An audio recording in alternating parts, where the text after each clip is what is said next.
uh, there's no such thing. Kasi kung nandyan pa yan, matagal na lumabas yan. Magandang buhay mga kapitbuhan. Nandito tayo ngayon sa lugar na kung saan ipinagdaraos ang presko ng dating presidente na walang iba kundi si Tatay Digong at mas kilala sa pangalang Rodrigo Roa Duterte. Andito tayo ngayon upang masaksihan ang kanyang pagsasalita, ang kanyang katahimikan na ibabasagi na tungkol sa isyong kumakalat ngayon na walang iba na napakasikat ngayon, trending na si Maharlika, ang tungkol sa pulburon. Ating antabayanan mamaya ang pagbubunyag ni Presidente Rodrigo Duterte tungkol nga sa isyu ng pulburon. Kung anong kanyang masasabi, atin itong antabayanan at sana magkaroon tayo ng magkakataon na makapagtanong sa kanya mamaya-maya lamang. Ito'y ating antabayanan mga kakwentuhan at antabayanan natin. Saglit lang at tayo papasok sa loob.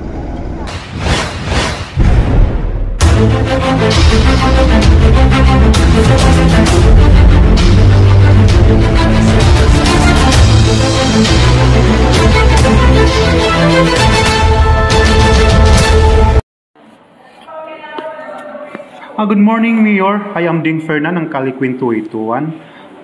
Kumusta po kayo? Magandang umaga po ulit.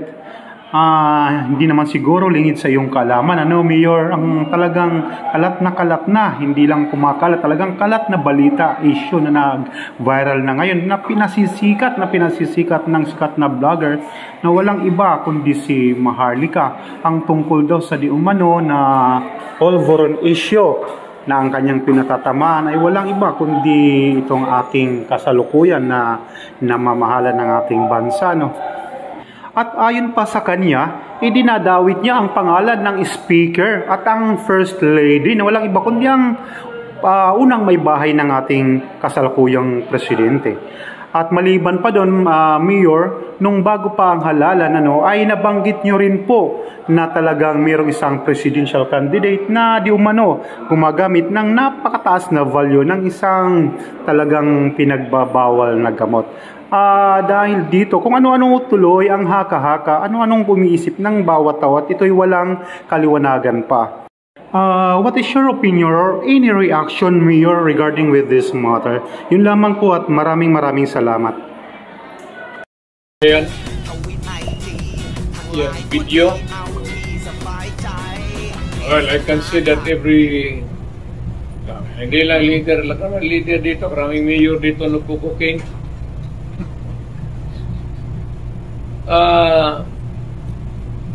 There's no such thing. Kasi kung nandyan pa yan, matagal na lumabas yan.